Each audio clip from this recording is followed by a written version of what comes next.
Hey fam, I just want to share with you the progress of my Dollar Tree seeds. I planted them less than a week ago, and here they are. I'm not sure what they are because the ink pen that I used washed away, so I'm gonna have to use a better ink pen. But all of this came from Dollar Tree. These cups, the soil, the seeds. A pack of seeds is 4 for $1. But I just want to show you, I planted carrots, peppers, and tomatoes. And in less than a week, they're all germinating.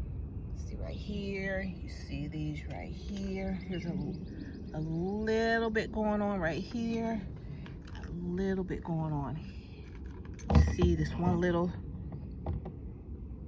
seed. I put maybe one seed in each pod. So I'm showing you this because people doubt that you can get some good seeds and soil and garden supplies from Dollar Tree, and you can.